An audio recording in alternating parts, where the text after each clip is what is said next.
Hi friends, ఇది Chettinad special cooker sweet. ఇది తయారు చేసుకునే విధానం ఇప్పుడు నేను చెప్తాను.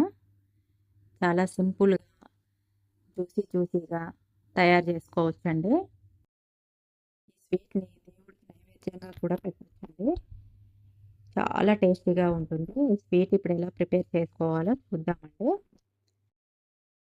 ఇప్పుడు స్టవ్ పైన ఒక కుక్కర్ని పెట్టుకొని 1 కప్పు వరకు పెసరపప్పుని తీసుకుంటున్నాను అండి.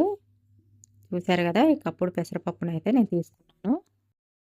ఈ పెసరపప్పుని బాగా వేయించుకోవాలండి, బ్రౌనిష్ కలర్ వచ్చేంత వరకు.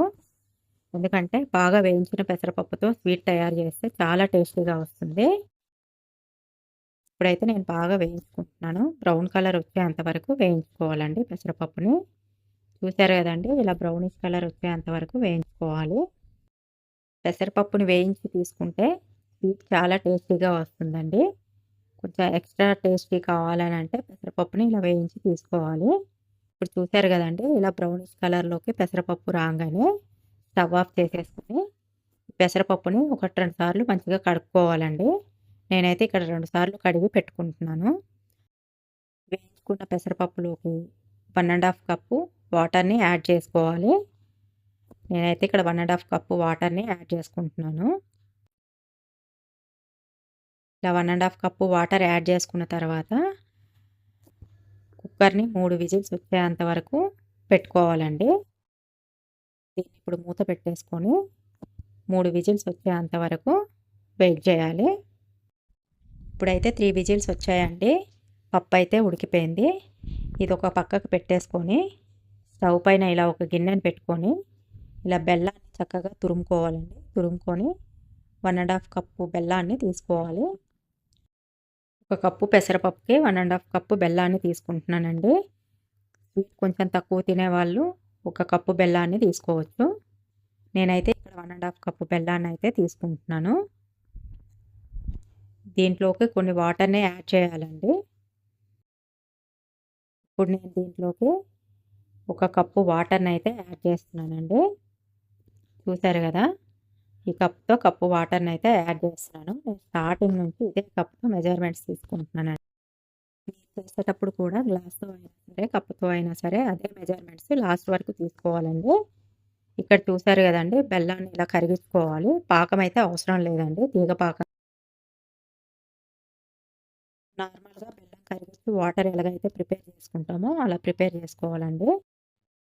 ఇప్పుడు ఇలా పొంగు వస్తుందండి, ఇలా పొంగు వచ్చేంత వరకు పెట్టేసుకోవాలి. ఇప్పుడైతే చూడండి, చక్కగా బెల్లం ఇలా కరిగిపోయింది. ఇలా పైన కొంచెం పొంగులాగా కనిపిస్తుంది కదండి. ఇలా వచ్చాక 1-2 మినిట్స్ అలాగే పెట్టుకొని కొంచెం మధ్య మధ్యలో కలుపుకొని స్టవ్ ఆఫ్ చేసేసి పక్కకు పెట్టుకోవాలండి. ఇప్పుడు నెక్స్ట్ పప్పుని తీసేసుకుందాము. పప్పు అయితే ఉడికిందండి. ఇంతకుముందు ప్రిపేర్ చేసుకున్న పప్పునైతే ఇప్పుడు తీద్దాము. చూడండి, చక్కగా పప్పు ఉడికిపోయింది. ఇలా వాటర్ లేకుండా మంచిగా పప్పు ఉడకాలి. మనం మెజర్మెంట్స్ వాటర్ కరెక్ట్గా వేసుకుంటే పప్పు ఇలా వస్తుందండి. నేను ఇంతకుముందు చెప్పాను కదండి వీడియోలో, ఎంత వాటర్ తీసుకోవాలనేది అలా తీసేసుకోవాలి. స్పూన్తోనే స్మాష్ చేసుకోవాలండి, మరీ అంత మెత్తగా అవసరం లేదు. లైట్గా ఇలా స్మాష్ చేసుకొని పక్కకు పెట్టుకోవాలండి. చూసారు కదండి, పప్పు బాగా ఉడికింది. ఇలా రావాలండి. ఇలా మెత్తగా కలుపుకొని, మరీ మెత్తగా కాదండి, బరకగా ఉండాలా. చూసారు కదా, దీన్ని ఇప్పుడు ఒక పక్కకు పెట్టుకుందాము.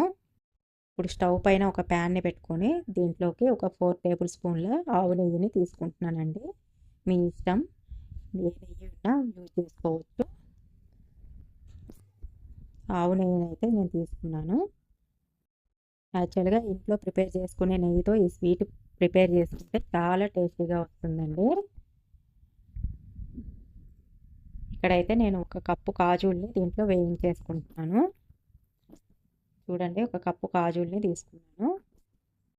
ఈ కాజుల్ని అయితే మంచిగా బ్రౌన్ కలర్ వచ్చేంత వరకు వేయించేసుకొని పక్కకు తీసుకోవాలండి.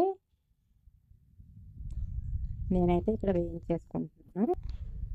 కొంచెం బ్రౌనిష్ కలర్ రావాలండి. ఇంట్లో ప్రిపేర్ చేసుకునే నెయ్యి అయిపోయిందండి. అందుకే నేను బయట కొనేసి తెచ్చుకున్నా. యాక్చువల్‌గా అయితే నేను ప్రిపేర్ చేసేటప్పుడు ఇంట్లో నెయ్యితోనే ప్రిపేర్ చేస్తాను. చూడండి ఇక్కడ బ్రౌనిష్ కలర్ వచ్చేసాయి. తీసైతే ఒక కప్‌లో వేసేసుకుంటున్నాను.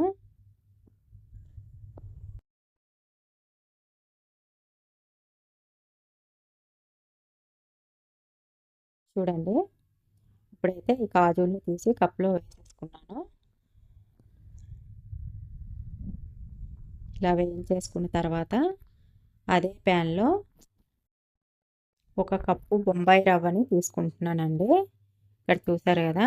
ఒక కప్పు బొంబాయి రవ్వనైతే ఇందులో వేసి వేయించేసుకుంటున్నాను. బొంబాయి రవ్వని తీసుకోవడం వల్ల స్వీట్ కొంచెం సాఫ్ట్‌గా వస్తుందండి. సో, ఇప్పుడైతే నేను ఈ బొంబాయి రవ్వని దీంట్లోనే వేయించేసుకుంటున్నాను. బొంబాయి రవ్వ బ్రౌనిష్ కలర్ వచ్చేంత వరకు వేయించుకోవాలండి. లేకపోతే పచ్చి పచ్చిగా ఉంటుంది. చూడండి ఫ్రెండ్స్ ఇలా బ్రౌనిష్ కలర్ వచ్చేంత వరకు మనం కలుపుకుంటూనే ఉండాలి. అడుగంటకుండా.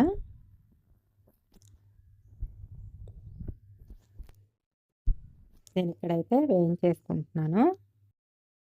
ఒక 1, 2 మినిట్స్ అలానే పెట్టుకోవాలండి. మధ్య మధ్యలో ఒకసారి కలుపుకుంటూ ఉండాలి.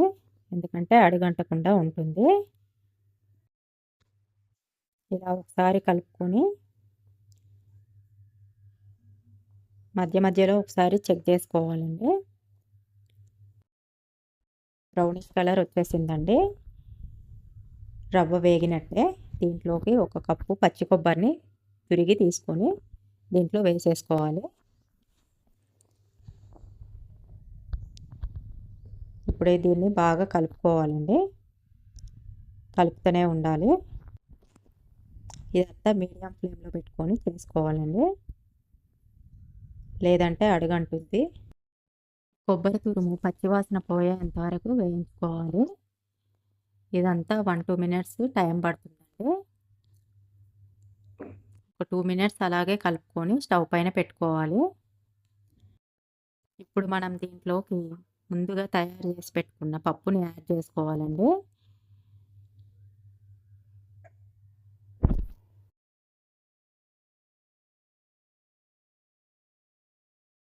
నేను ఇక్కడైతే ముందుగా తయారు చేసి పెట్టుకున్న పప్పునైతే దీంట్లోకి యాడ్ చేసుకుంటున్నాను.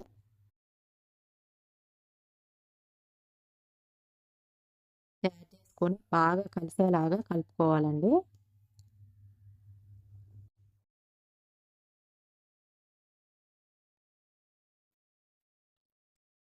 పప్పు, కొబ్బరి తురుము, బొంబాయి రవ్వ 3 కలిపి బాగా కలిసేలాగా కలుపుకోవాలి. కలిపేటప్పుడు దీంట్లోకి కొంచెం అంత నెయ్యిని యాడ్ చేసుకోవాలండి. నేను ఇక్కడ ఒక 2, 3 టేబుల్ స్పూన్ల నెయ్యిని యాడ్ చేసుకొని కలుపుకున్నాను. ఇలా కలుపుకోవడం వల్ల ఉండలు ఉండలు కాకుండా, గట్టిగా కాకుండా మెత్తగా స్మూత్‌గా వస్తుందండి. ఇలా మనం కలిపి పెట్టుకున్న దాంట్లోకి ముందుగా ప్రిపేర్ చేసుకున్న బెల్లం సిరప్‌ని తీసుకోవాలండి. నేనైతే ఈ వాటర్‌ని ముందుగానే ఫిల్టర్ చేసి పెట్టుకున్నాను. అవసరమైతే దీంట్లో వేసేటప్పుడు కూడా ఫిల్టర్ చేసుకోవచ్చు. ఇప్పుడైతే దీన్ని బాగా కలిపి పెట్టుకోవాలండి. ఇక్కడ చూసారు కదా! ఇలా కలిపి పెట్టుకున్నాక ఒక 4 టేబుల్ స్పూన్ల నెయ్యిని యాడ్ చేసుకున్నా అండి. నెయ్యి యాడ్ చేసుకున్న తర్వాత ఇలా బాగా కలుపుకోవాలి. అంతా కలిసేటట్టు ఈ విధంగా కలుపుకోవాలండి. ఈ విధంగా కలుపుకున్న తర్వాత ఒక 4 మినిట్స్ స్టవ్ పైన అలాగే మీడియం ఫ్లేమ్‌లో పెట్టి ఉడికించుకోవాలి. మీరు ఉడికించుకునేటప్పుడు కొంచెం కలుపుతూ ఉండాలండి అడుగంటకుండా. ఇక్కడ చూడండి ఎలా వచ్చిందో. ఇప్పుడు దీంట్లోకి మనం ముందుగా వేయించుకున్న కాజుల్ని వేసేసుకోవాలండి. ఎక్కడైతే వేసేసుకున్నానో మళ్ళీ ఒకసారి మొత్తం అంతా కలిసేలాగా కలుపుకోవాలి. ఇప్పుడు దీంట్లోకి ఒక టేబుల్ స్పూన్ యాలకుల పొడిని తీసుకుంటున్నా అండి. అయితే ఒక టేబుల్ స్పూన్ యాలకుల పొడి వేశాను.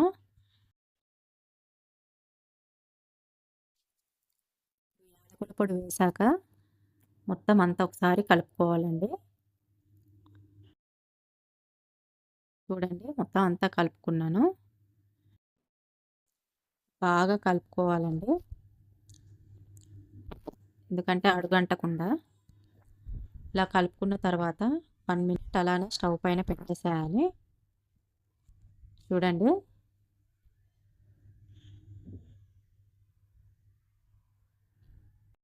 స్వీట్ అనేది రెడీ అయిపోయిందండి. ఇప్పుడు ఒక బౌల్లోకి సర్వ్ చేసుకుందాము. చూసారు కదండి, చెట్టినాడు స్పెషల్ ఉక్కరై స్వీట్ తయారైంది. జ్యూసీగా మెత్తగా స్మూత్గా వచ్చిందండి. టేస్ట్ అయితే చాలా బాగుందండి. ఒకసారి ట్రై చేసి చూడండి మీరు. చాలా అంటే చాలా బాగుంది. నేనైతే ఫస్ట్ టైం ప్రిపేర్ చేసుకొని తిన్నామండి. నాకైతే చాలా నచ్చింది. చూసారు కదా ఫ్రెండ్స్ ఈ వీడియోని. ఈ వీడియో మీకు నచ్చినట్లయితే ప్లీజ్ లైక్ చేసి, సబ్స్క్రైబ్ చేసి, కామెంట్ చేయండి ఫ్రెండ్స్. ప్లీజ్ సపోర్ట్ మీ ఫ్రెండ్స్. Bye friends.